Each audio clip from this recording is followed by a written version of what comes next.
What's up, guys? Thank you for coming again, tuning in for a new video. So today we got a very common issue that will probably end up helping a lot of you guys out, because I'm pretty sure some of you guys have these washers. Today we are going to replace this drain pump for this LG front load washer. Now, I need y'all to pay very close attention, because the same process that I'm doing right now for this drain pump, it's really the same thing as for a Samsung, and really almost the same premise for any sort of front load washer with a drain pump issue. So Whirlpool, Maytag, Frigidaire, they're different obviously, but it's kind of the same premise. So what you want to do is obviously disconnect the unit. Don't get shocked. Remove 2 Phillips screws from the top panel in the back. Now, these are one of the doozies. Thank goodness the customer had some sense and actually removing the dryer on top of it, because I was just going to tell him, sorry, I cannot do that, mister. You got to do that on your own. But anyways, after you take off that panel, you're going to remove the dispenser. It has a little button in the middle. You just press down and keep pulling and it'll come right out. Now, after that, disconnect those 3 connectors from the front control panel. Now, after doing that, it's really mostly Phillips screws. So you got one on your top right-hand corner, and then you have 2 right there that are screwed into the actual dispenser itself. And then you're going to want to get a flat blade for the top and just kind of start prying it out. Just be careful not to break the whole thing. Like I almost did right there. Now, like I said, it's mostly Phillips screws, but pay attention how I take off this boot. The boot is basically the gasket. The gasket is held on from the front side by just one large, what looks like to be a spring. That's basically the clamp to hold it in place, at least on the front side of the door. After that, you're just kind of gonna pry it off. Right there, I only did that because there was a little bit of water in that hole right there. So after that, just take off the screws for the latch. And keep in mind, so for some reason, some screws are not actually made out of metal. I'm not sure what they're made out of, so it might not even be magnetic or stick to your bit. So just be careful with that. Right there, you see me taking off the filter casing. Again, Phillips screws all over. Just get your flat blade and start prying it out. Also, there is a Phillips screw right after you take that off. If you don't take that off, you are not going to be able to take off that front panel. And trust me, there was a stripped and worn out rusty screw one day that I could not take off, and I had to find a way to take it off. So just be careful. Now, after you remove those top 4 screws, just be careful when you're picking up the door, because the edges of that door are very sharp. They will cut your hand like ham or cheese or whatever, but just be careful. Wear gloves if you need to. Now, right here, I was a little bit annoyed because, you know, as you can kind of tell, there was already water damage, but it's just, I didn't want to add more fire to the, more fuel to the fire, if you know what I mean. So right there, I'm just trying to drain out the rest of the water that was in there. I could have broken off that zip tie that's on the outside of the washer by the drain hose, but I don't think I had any more zip ties, so I just rather just left it like that, because typically I don't really do it like this when I'm draining out all the water. I just suction out it from the drain hose on the outside of it. So right there, I'm just, you know, waiting, slowly unscrewing that little filter, letting water out. But if you do it like this, it takes some time. And if that filter is just full of gunk and hair and whatnot, you're going to be there a while, buddy. So, but, you know, sometimes I don't make the best choice, and then I end up working harder than what I need to. But it's all right. We got it.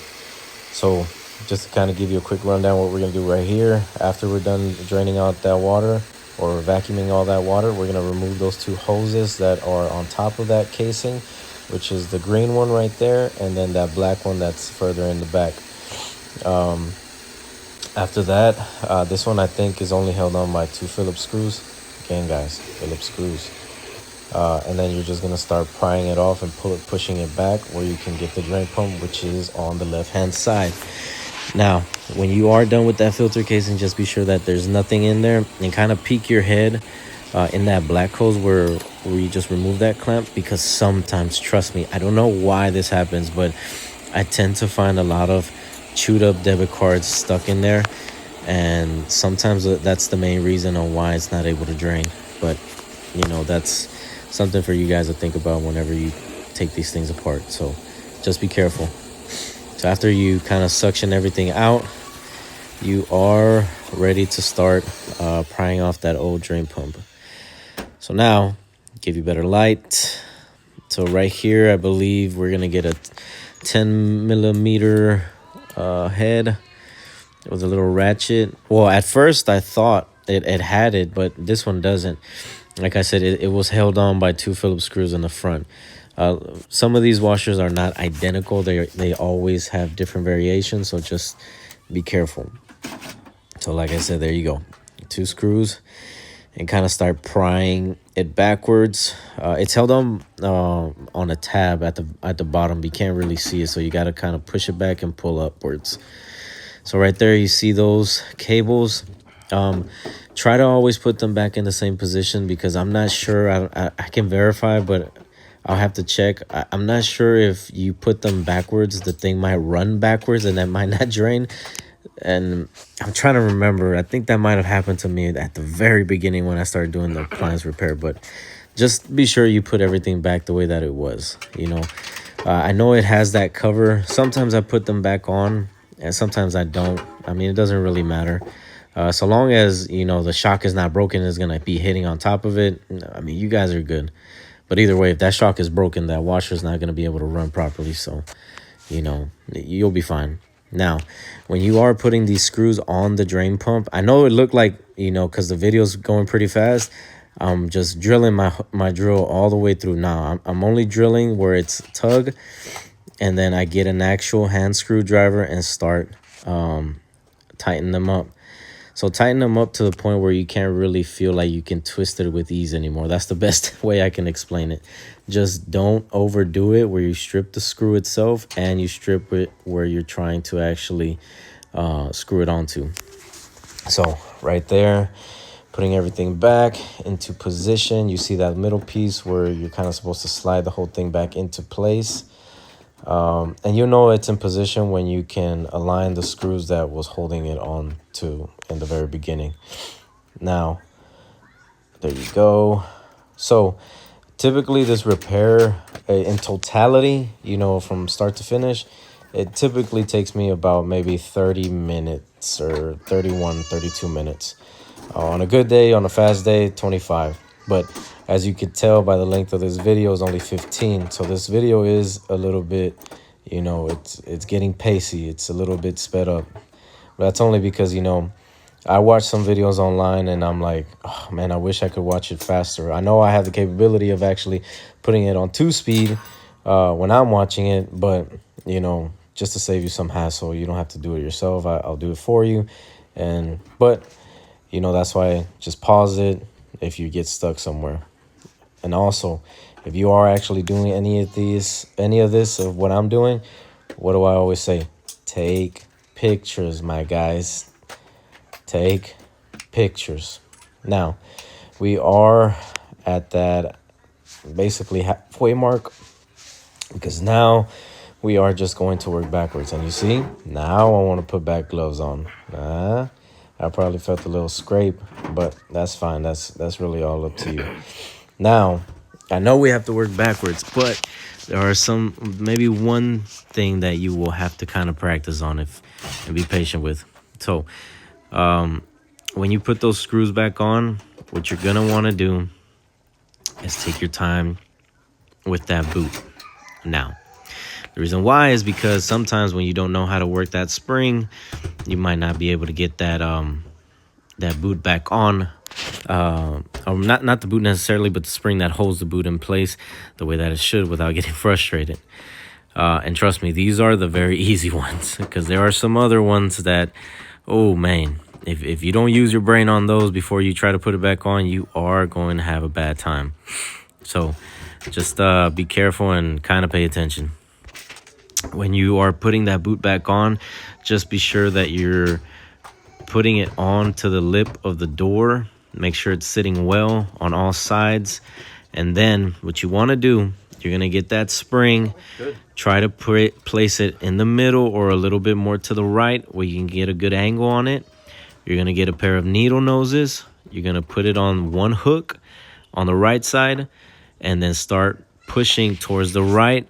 And then at the same time, you're going to start prying it onto the actual boot so it can be in place. Now, just kind of pay attention. First, you want to kind of level it, put it in position. Obviously, it's not going to go all the way in. It's going to be halfway out. I think it falls right there, if I'm not mistaken. Okay, so there you go. So you keep prying, you keep pushing. All right, it fell. See, I've been doing this a while, guys, but sometimes these things get the best of me, especially if they're rusted. So just kind of put it in position. Be sure it's lining up. And then you want to start pushing towards the side, prying with your nail or the actual boot itself. Once you know you got it in position, just be sure that that spring itself doesn't pop out because it will push everything out. But if you know that it's in position, just be sure that the boot is covering it. If you can see the spring first, then it's not all the way in, buddy. So just be sure everything's well. Now, when everything's mounted, you see what I did? That cross, up, down, left, right. Just be sure you kind of pull on it with a little good force. That way you know that it's not going to come off. So after that, we are just, like I said, working backwards. 3 connectors back in. Be sure you put those plastic tabs so it doesn't break if it catches a tub. 1 Phillips screw on the right-hand corner. 2 Phillips screws for the dispenser. Now, be careful when you're aligning this dispenser. Sometimes it kind of falls when you remove those screws. And if you're moving too fast and not paying attention, you might not even screw it on properly. And when you run it and you see water coming out of there, it's because, you know, that dispenser's not all the way in. So just be sure everything is aligning. And like I said, guys, don't go crazy with your drill because you're going to break something. And when you break something, you don't know how to fix it. Hey, man, everything's going to be bad. So like I said, these videos were for newcomers or people to save a buck, save a dollar. But lately I've been just, you know, thinking about the person that I was when I first started doing this job. I had no clue. I looked for things online and I could never find a specific one. So this is turning out to be for y'all guys. But either way, if you can save some money doing this and following my instructions, hey, man, I'm glad I can help you guys. No worries. So right there, you saw how I put it into that little diagnostics mode. It's going to be those 2 buttons on the right-hand side with the power button at the same time. Press them together and let go. And then you're going to be playing with the pause button. It's going to start filling up with water. You're going to hear all those water valve solenoids open up. And then you're just going to let it fill up a little bit. And then keep pressing start until you hear that drain pump kick on. And as soon as you hear it kick on, it's going to start draining immediately. So right there, you saw me pointing. You see that little bit of water? Yeah, it'll start to exit. Well, right now it's filling up, I think. Yeah, right now it's filling up. But after you kind of start pressing play, you'll start seeing that water exit. So right there, I'm just kind of going through the motions of that manual diagnostics mode. And then you'll start seeing that water drain out slowly but surely. So this job is fairly easy. Well, I probably made it look easy because I'm so good. Just saying. But anyways, I just want to say, guys, I really appreciate the small views that you guys give. I know these videos probably seem very minuscule and annoying for anybody that doesn't know what they're doing, but trust me, these videos will be very, very important and very, very useful at some point in someone's life. And it could save you a quick buck. And if you're a new technician, it will save you a headache. So drop a like, drop a comment. Please let me know if there's something specific you need help with. I will try to find it. I will do my best, and I will show you the best thing that I can do so you can try to do it yourself. And again, guys, I'm really appreciative to any little viewership or any sort of feedback that I get. And this is real entertaining for me to do. You know, I try to do this once a week. Sometimes I'm not on time, but it's better to be late than, you know, not show up at all. But until we see each other again, well, until you hear my voice again, peace.